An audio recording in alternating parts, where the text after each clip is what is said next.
주어져 있는 g라고 하는 유리함수와 그 다음에 3차 함수를 붙여서 만든 함수에 대해서 직선 y = t하고 g의 그래프하고 만나는 점이 서로 다른 두 점에서 만나는 실수 t의 조건이 이와 같이 주어져 있을 때, 박산에서와 같이 주어져 있을 때 g를 구체적으로 찾는 문제가 되겠습니다. 우선 g의 위편에 쓰여져 있는 유리함수의 형태 혹은 상수함수의 형태를 보면은, 이제 상수함수가 아니라면 상수함수의 경우는 우리가 앞으로 할 논의에 대해서 쉽게 가능성이 제거가 됩니다. x = 1에서 점근선을 갖는다라고 하는 것을 알 수가 있습니다.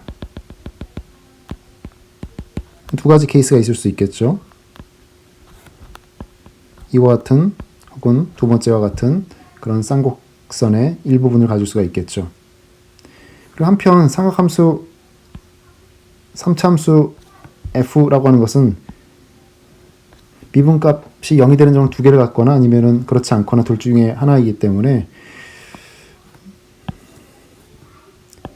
이 t가 충분히 큰 데서 서로 다른 두 점에서 만난다. f하고 그 다음에 유리함수를 붙여서 만든 함수 g의 그래프가 y = t하고 서로 다른 두 점에서 만난다라고 하는 것을 고려를 해보면은 y = t라고 하는 이것을 움직여 봤을 때, 이와 같이 움직여 봤을 때 충분히 큰 데서는 언제나 하나의 점하고 만난다는 사실을 알 수가 있고, 그리고 모자란 또 하나의 점은 반드시 이 유리함수 쪽에서 만나야 되는 것이기 때문에 이번의 케이스는 생겨나지 않는다라고 하는 것을 알 수가 있게 되겠습니다.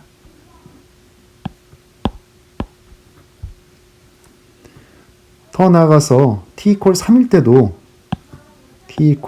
때도 서로 다른 두 점에서 만난다는 사실로부터 우리가 이 t가 어디서부터 출발해서 올라가는지에 대한 구체적인 정보를 알 수 있게 되겠죠. 즉 t가 3일 경우에 이와 같이 서로 다른 두 개의 점에서 만나고 그 이후로부터는 계속 두 개의 점에서 만나야 되기 위해서는 유리함수 쪽에서도 점근선이 t = 3이 된다라고 하는 사실을 알 수 있게 됩니다. 따라서 여기서 a 값이 3으로 결정된다라고 하는 것을 알 수 있고, 상수함수는 결코 나타나지 않는다라고 하는 것을 알 수 있게 되겠죠. 따라서 3차 함수의 경우에 있어서도 두 번째 케이스는 제거가 됩니다. 자, 그렇다면은 이와 같은 t를 보다 더 움직여 봤을 때 이 t가 3보다 작을 때는 세 점을 만나다가 다시 또 두 점을 만나는 점이 생기게 되는데, 그것이 t가 -1일 경우가 되어야만 하겠습니다. 그래서 이온과 t = -1이 될 것이고, 아까 봤다시피 t = 3일 때 또다시 서로 다른 두 점에서 만나는 그런 상황이 생겨야지 우리가 이 박산의 조건을 만족시킬 수 있다라고 하는 것을 알 수 있게 되겠죠. 자, 여기서부터 우리는 이제 f를 구체적으로 구해 나가는 작업을 할 것입니다. 근데 시작하기 전에 우선 쉽게 알 수 있는 것이 이 x = 1이라고 하는 선, 기준선이 되는 것이죠. 우리가 함수를 잘라내서 만들어야 되기 때문에 x = 1이라고 하는 것이 이 점에서의 왼편에 있어야 된다는 사실을 알 수 있겠죠. 왜냐하면 그래야지만 서로 다른 두 점에서 만날 수 있으니까요. 자, 그리고 우리가 x가 2일 경우에 3이 나온다라고 하는 가능성이 중 두 개가 나올 수가 있는데, 두 번째 케이스는 나타나지 않는다라고 하는 것을 이제부터 얘기를 하고자 합니다. 왜냐하면은 이 두 개의 차이가 구간의 길이가 1밖에 되지 않은데, 1의 구간 내에서 미분값이 0이 되는 점이 두 개가 있는 그와 같은 삼각 3차 함수의 함수값의 차이는 4보다 작게 됩니다. 그러니까 f의 함수값의 차이가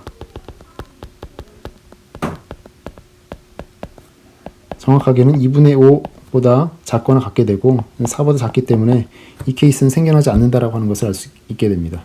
그래서 우리가 남은 케이스로서는 이 케이스가 없어지게 되고, 이 그림과에서와 같이 x가 2일 때 함수값이 0이다 라고 하는 것을 알 수 있게 되는 것이겠죠.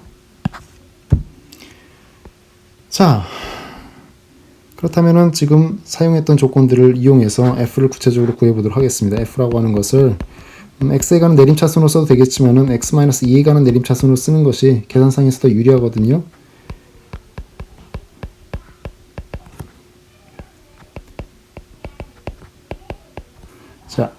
x 대신에 2를 대입했을 때 3이 나온다라고 하는 조건을 이미 봤어요. 그래서 값만은 3이 나오게 되고, 그 다음에 미분을 했을 때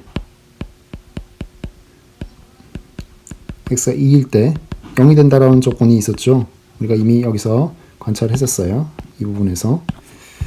자, 0이 되기 때문에 우리가 베타가 0이다 라고 하는 사실을 또한 알 수 있게 되겠네요. 그리고 미분값이 0이 되는 또 다른 지점인 여기에 대한 얘기를 해보도록 할까요? 그렇다면은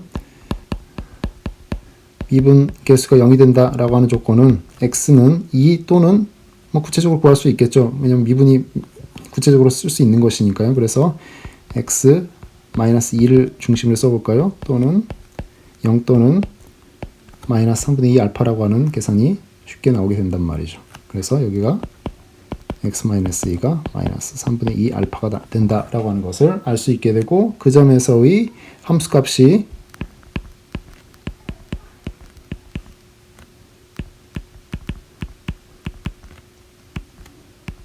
마이너스 1이 된다는 조건으로부터 우리는 알파가 마이너스 3이라고 하는 결론을 내리게 됩니다. 그래서 f가 구체적으로 결정이 됐습니다. f는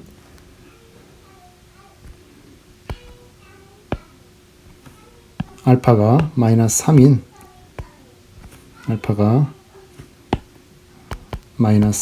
그와 같은 구체적인 3차 함수로서 우리가 최종적으로 g를 두 번 합성한 데다가 마이너스 1을 대입한 것이라고 하는 것이, 우리가 처음에는 유리함수의 영역에서 값을 결정하고 그 다음에 3차 함수에 대해서 값을 결정해 주게 되면은 식구가 나오게 되는 결론을 얻게 되겠습니다.